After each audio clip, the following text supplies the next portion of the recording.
It is March 20. It has become physically painful for me to read the news because time and time again I see attempts to normalize evil. I watch as the Western world tries to speak with Putin, the very man who kills and terrorizes Ukrainians every single day, who has ordered the abduction of thousands and under whose command Ukrainian prisoners are tortured and executed, as if he were a regular politician, the normal president of a normal country. No one demands that he stop the torture, the suffering. Instead, they ask him, "What would you like in exchange for stopping your terror? What can we offer you so that you will stop killing children every day?" And of course, whatever is offered will come at the expense of Ukrainians.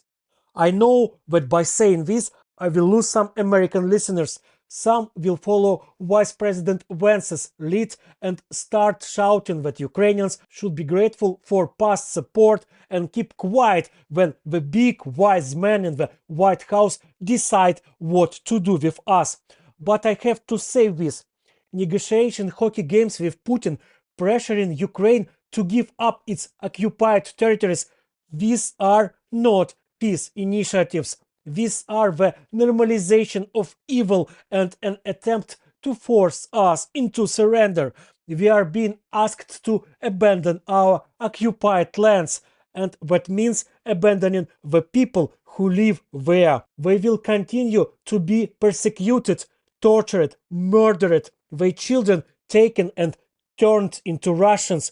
The war will not end. It will simply take another form, and only for a time.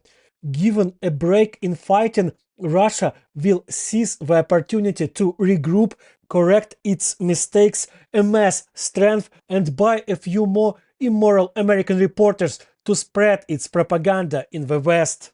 And when they will return.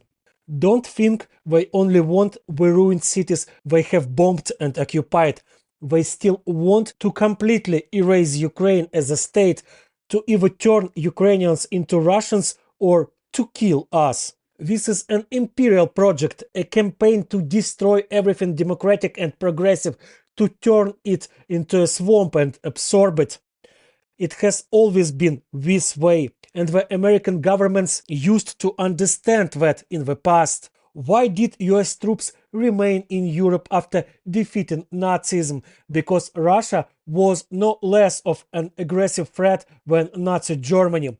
What was Elvis doing in Europe during his military service? He was part of a force that stood ready to fight back if Russia attempted to invade the West.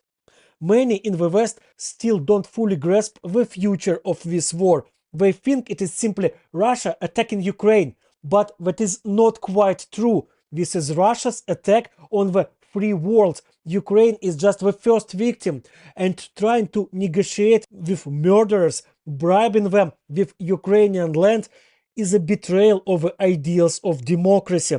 It is a betrayal of the memory of those who fought past wars on the side of good against evil.